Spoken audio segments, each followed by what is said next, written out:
أعوذ بالله من الشيطان اللعين الرجيم بسم الله الرحمن الرحيم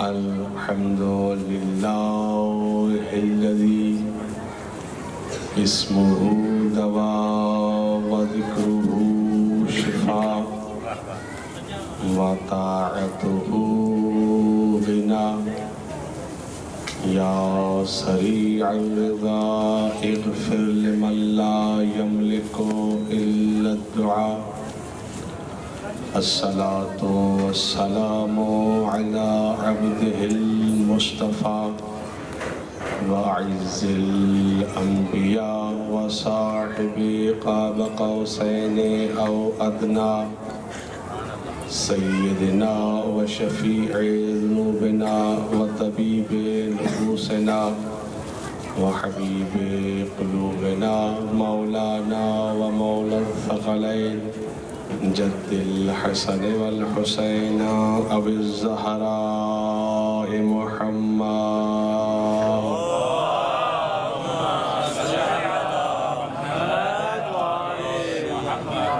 وعلى أهل بيته الطيبين الطاهرين المعصومين المنتخبين المنتجبين لا سيما على بقية الله الأعظم روحي وأرواحنا بمقدمه الفداء اللهم عجل لوليك الفرج واجعلنا من أعوانه وأنصاره وشيعته ومحبيه واللعنة الدائمة على أعدائهم من يوم عداوتهم إلى قيام يوم الدين أما بعد فقد قال الله تبارك وتعالى في محكم كتابه المجيد وفرقانه الحميد بسم الله الرحمن الرحيم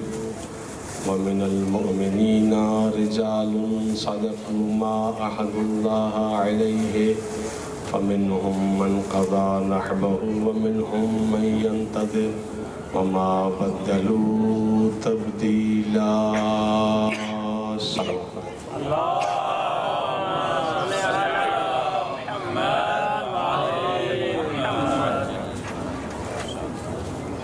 ہیئت طلاب سندھ کی جانب سے سرزمین ولایت سرزمین نجف اشرف پہ یہ اپنی نوعیت کا 12واں عشرہ محرم الحرام ہے جو کہ اپنی آب و تاب سے جاری و ساری تھا اس کی آج ظاہراً آخری مجلس ہے سوائے مجلس شام غریبوں کی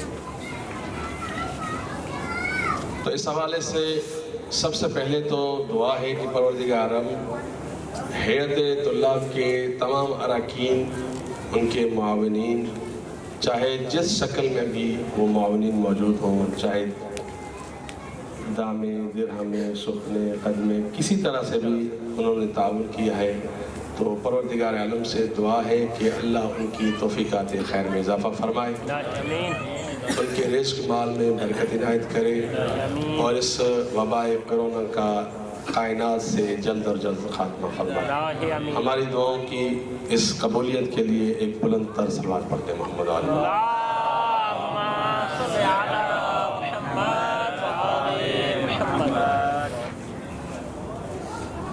میں دیکھ رہا ہوں کہ بہت سے ایسے افراد موجود ہیں جو اساتذ کی حیثیت رکھتے ہیں سو لب کشائی جسارت اس حوالے سے کر رہا ہوں کہ یہ منبر یہ ذکر حسین نہیں دیکھتا کہ پڑھنے والا اتنا بلند ہے یا سننے والے کم ہیں اگر اس طرح ہوتا تو پھر امام رضا علیہ السلام نیچے بیٹھ کر کسی کو نہ کہتے کہ آپ خطاب پڑھنا ہے تو کسی کا منبر سے پڑھنا اس کی بلندی کا یا اس کے بڑا ہونے کا اظہار نہیں ہے بس یہ ذکر حسین ہے کسی نے سننے میں ذکر حسین کو سننے میں نام لکھوانا ہے تو کسی نے پڑھنے.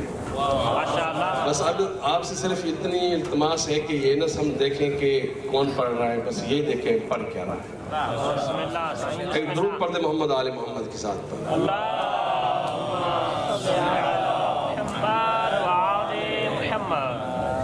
عزیزان گرامی قدر، میں نے آپ کے سامنے سورہ مبارکہ احزاب کی ایک معروف آیت کو سرنامہ کلام قرار دیا.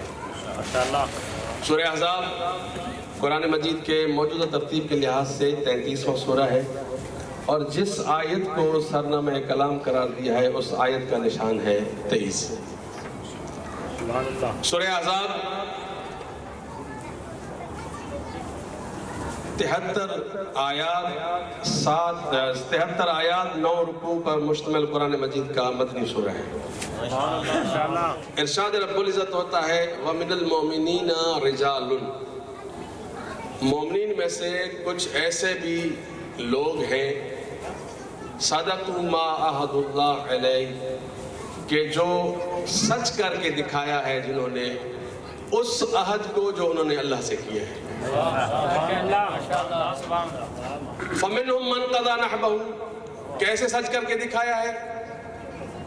ایسے سچ کر کے دکھایا ہے کہ ان میں سے بعض اپنا وفا بعہد کر کے دنیا سے رخصت ہو چلے، اور کچھ ایسے ہیں جو ابھی انتظار میں ہیں کہ کب ہماری باری آنی ہے.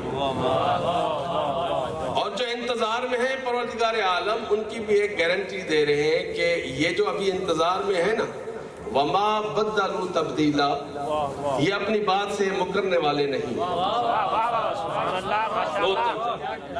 یہ اپنی بات سے مکرنے والے نہیں ہیں. اس آیہ مجیدہ میں صرف 3 معروضات ہیں، وہ پیش کر کے میں آپ لوگوں کی زحمت کو تمام کروں.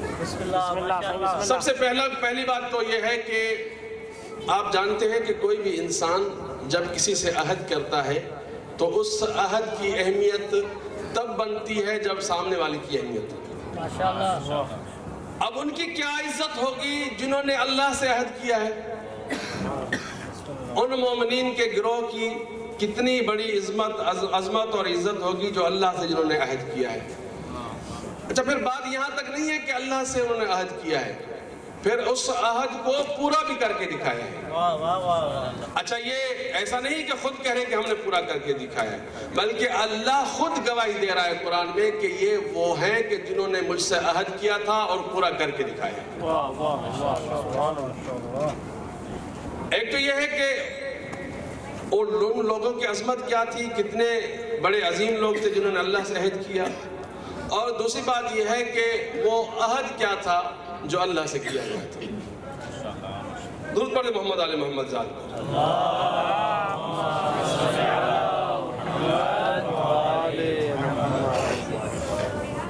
اب جب تفاصیل کی طرف رجوع کرتے ہیں تو پتہ چلتا ہے کہ وہ عہد کیا تھا جو ان مومنین اور اللہ کے درمیان ہوا تھا.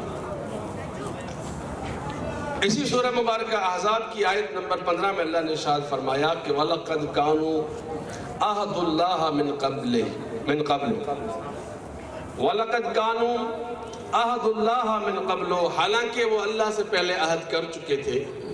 کیا عہد کیا تھا؟ کہ لا يُوَلُّونَ الْأَدْبَارَ، کہ وہ جنگ سے منہ نہیں موڑیں گے. وہ جنگ سے منہ نہیں موڑیں گے، وہ جنگ میں پیٹھ نہیں دکھائیں گے. اچھا، اگر ایسا کیا، جب انہوں نے ایسا کر دیا ہے تو اب اللہ نے اعلان کر دیا اگر انہوں نے جنگ میں مجھ سے عہد کر کے جنہوں نے پیٹھ دکھائی ہے وَقَانَ عَهْدُ اللَّهِ مَسْئُولًا، تو اس بات پر ان سے باز پرس ہوگی، اس بات پہ ان سے جواب دہی ہوگی.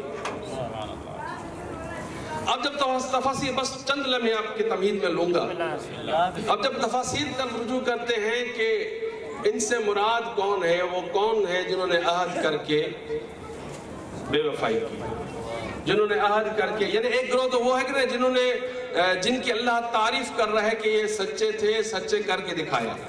اب دوسرے گروہ کی طرف اشارہ ہے کہ وہ گروہ کہ جنہوں نے اللہ سے عہد کیا تھا، پھر عہد سے توڑا، پھر اللہ کہہ رہا ہے کہ ان سے اب باز پرس ہو. جب تفاصیل کی طرف دیکھتے ہیں تو وہ پتہ چلتا ہے، وہ فرماتے ہیں، مفسرین فرماتے ہیں کہ اس سے مراد 3 قسم کے لوگ لیے گئے ہیں. یعنی اس کے مصداق 3 طرح کی ہیں۔ پہلا مصداق وہ لوگ جنہوں نے مدینے سے آ کر پیغمبر اسلام سے عہد کیا تھا، جس کو لیلۃ العقبہ کا نام دیا گیا ہے، وہ لوگ مراد ہیں اس سے۔ وہ کون تھے؟ وہ لوگ انصار تھے جو سابقین تھے۔ پھر اس میں مفسرین اختلاف کرتے ہیں، وہ فرماتے ہیں کہ ایسا نہیں ہو سکتا کہ جو انصار سابقین میں ہو وہ ایسی دغا بازی کرے، اللہ سے عہد شکنی کرے، یہ مراد نہیں ہے۔ تو پھر کون مراد ہے؟ فرمایا اس سے مراد، اب یہ دوسرا قول ہے کہ اس سے مراد وہ لوگ ہیں جو جنگ بدر میں شامل نہیں ہوئے تھے۔ جب جنگ بدر فتح ہوئی تو وہ نادم ہوئے، پیغمبر اسلام کے آگے آ کے معافی طلب کی، معافی لینے کے بعد عہد کیا کہ ہم آئندہ کسی جنگ سے نہیں کترائیں گے، اور پھر جنگوں سے کتراتے رہے، اللہ ان سے مخاطب ہے۔ اور تیسرا قول یہ ہے کہ ان سے مراد وہ لوگ ہیں جو جنگ احد سے بھاگے تھے، جو اللہ کے ساتھ وعدہ کر کے جنگ احد سے بھاگے تھے، اس سے مراد وہ لوگ ہیں۔ اب بس میری تمہید اپنے آخری مراحل میں ہے کہ جو لوگ اللہ سے عہد کر کے بھاگے تھے ان سے مخاطب ہے اللہ کہ تم لوگ عہد کر کے عہد شکنی کی ہے، اب تم سے باز پرس ہوگی، تم سے جواب دہی ہوگی۔ اب یہاں سے ہم اپنے موضوع میں داخل ہونے کی کوشش کرتے ہیں کہ چاہے ان سے مراد کوئی بھی ہو، چاہے بنی حارثہ مراد ہو، چاہے ان سے بنی مسلمہ مراد ہو، چاہے کوئی بھی مراد ہو، جو نبی اعظم کو جنگ بدر میں، جنگ احد میں چھوڑ کر بھاگے تھے، کم سے کم ان کا یہ ہے، کم سے کم ان کی حیثیت یہ ہے کہ وہ اتنا جرم ان کا ضرور ہے کہ اللہ کہہ رہا ہے کہ ان سے باز پرس ہو۔ اب سوال یہ ہوتا ہے کہ جو بھاگے تھے وہ بھاگے کیوں تھے؟ بھائی ظاہری بات ہے نا، جو بھاگے تھے اس کی کوئی وجہ ہوگی نا، کہ بھاگے کیوں تھے؟ ظاہراً جو ایک جواب سامنے آتا ہے وہ یہ آتا ہے بھاگے اس لیے تھے کہ ان کو اپنی جان پیاری تھی۔ اب سوال یہ ہے کیا ان کو جان پیاری تھی، علی کو جان پیاری نہیں؟ جب وہ بھاگے تھے تو علی کیوں نہیں بھاگے؟ کہ علی کو جان پیاری نہیں تھی؟ میں کہتا ہوں کہ ان کے ذہن میں شاید یہ ہو کہ بھائی علی کے پاس جان بھی ہے، ایمان بھی ہے، ہمارے پاس صرف جان ہے، وہ وقت بچا کر بھاگ رہے ہیں۔ نعرہ حیدری، علی کے پاس جان بھی ہے، ایمان بھی ہے، ہمارے پاس جو کچھ بچا کچا ہے وہی بچا کے بھاگ رہے ہیں۔ اب کیا علی کے پاس جان ہے، ایمان بھی ہے نا؟ جب جان بھی ہے، ایمان بھی ہے، تو پھر کیا علی کو اس جان کی کوئی قدر و قیمت نہیں؟ حالانکہ جب ان کے بچے ہیں تو علی کے بچے ہیں، جب ان کی بیوی ہے تو علی کی بیوی ہے، ان کے بچے عام بچے ہیں، علی کے بچے تو جنت کے زمانہ ان کے سردار ہیں، ان کی بیویاں عام عورتیں ہیں، علی کی بیوی تو خیر النساء ہے، سید النساء العالمین ہے۔ حالانکہ ان کی نسبت علی کو زیادہ خیال کرنا چاہیے، جبکہ دیکھا جائے تاریخ اٹھائیں تو پتہ چلتا ہے کہ علی نے کبھی بھی اپنی جان کی اس طرح خیال نہیں کیا۔ جب بھی راہ خدا میں جاتے تھے اس کو آخری جنگ سمجھ کے جاتے تھے۔ اور میں کہتا ہوں کہ جیسے ان کے پاس فقط جان تھی، علی کے پاس جان بھی تھا، علی کے پاس ایمان بھی تھا۔ اب علی اس جان کی پرواہ کرے تو کیوں کرے؟